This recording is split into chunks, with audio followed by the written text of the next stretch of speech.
دنیا میں جتنے بھی انبیاء کرام علیہم الصلوات و تسلیم جلوہ بار ہوئے،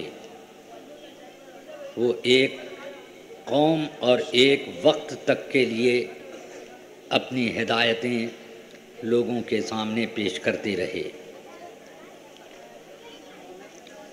اس لیے کچھ وقت گزرنے کے بعد ان کی تعلیمات میں بہت ساری تحریفیں کی گئیں اور ان کی اصل تعلیم دنیا سے ناپید نظر آنے لگی۔ مگر رسول کریم سرور عالم صلی اللہ تعالی علیہ وسلم چونکہ کسی ایک قوم، ایک زبان، ایک ماحول اور ایک وقت کے ساتھ مخصوص کر کے اپنے احکام کو نہ لے آئے، بلکہ قرآن میں اللہ نے اپنے محبوب سے ارشاد فرمایا کہ قل یا ایھا الناس انی رسول اللہ الیکم جمیعا، اے پیارے محبوب آپ یہ اعلان فرما دیں کہ لوگو، اے کائنات کے بسنے والے انسانوں، تم سب کی طرف میں رسول بنا کر بھیجا گیا۔ سبحان۔ اس لیے صبح قیامت تک آپ کی رسالت کا ڈنکا بجتا رہے گا اور آپ کے احکام جاری رہیں گے۔ لوگ اس میں ترمیم کریں گے، لیکن ترمیم کرنے کے بعد بھی دین اپنی جگہ محفوظ رہے گا اور دین کو کوئی بدل نہ پائے گا۔ کوشش کرنے والوں نے کی کہ دین اسلام کا چہرہ بدلا جائے، اس کے احکام میں ترمیم کی جائے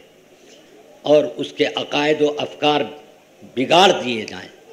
لیکن یہ کوشش 1000 سال سے زیادہ سے ہو رہی ہے، بار آور نہ ہو سکی، کیونکہ میرے آقا سرور کائنات صلی اللہ علیہ وسلم کی نبوت اور آپ کا پیغام رسالت ایک محدود زمانے اور محدود طبقے تک کے لیے نہ تھا، اس لیے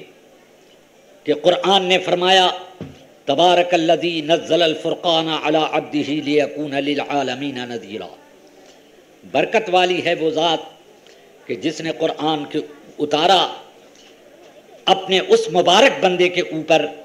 جو ساری کائنات کے لیے نبی اور نذیر بن کے رہے۔ سبحان اللہ۔ اس کائنات کے اندر جب آپ نذیر للعالمین ہیں اور رب العالمین بھی رب العالمین ہے، تو جہاں جہاں رب کی ربوبیت ہے وہاں وہاں میرے آقا کی رسالت اور پیغام رسالت ہے۔ اور اسی طرح قرآن حکیم نے آقا کائنات کے بارے میں یہ بھی ارشاد فرمایا انما انت منذر ولکل قوم ہاد، اے پیارے محبوب آپ دنیا میں رسول کی حیثیت سے آئے اور ہر قوم کے ہادی بن کر کے آئے، تو قیامت تک جتنی قومیں پیدا ہوں گی سب کے لیے آپ ہادی ہیں۔ اس لیے آپ کے دین کی حفاظت کا ذمہ رب قدیر نے اپنے کرم پر لے لیا۔ توریت کے اندر تحریف کی گئی اور تحریف کرنے والے کامیاب ہو گئے، انجیل اور زبور کے اندر تبدیلی کی گئی اور بدلنے والے اس کام میں اور اس کوشش میں کامیاب ہوئے، اور کامیابی کی یہ حالت ہے کہ آج اصلی انجیل اور اصلی توریت، اصلی زبور دنیا سے ناپید ہے۔ کیا قرآن حکیم میں تبدیلی کی کوشش نہیں کی گئی؟ اس کو بدلنے کے لیے محنتیں نہیں لگائی گئیں؟ مگر آج تک قرآن کو کوئی بدل نہ سکا، بدلنے کی کوشش کر کے بھی جس نے بدلا اس کی چوری پکڑی گئی، بے شک، اور برسر عام وہ ننگا ہو رہا اور اس کو عالم نے تھو تھو کہا، اس کو کامیابی نہ ملی، کیونکہ اللہ تعالیٰ نے ارشاد فرمایا انا نحن نزلنا الذکر وانا لہ لحافظون،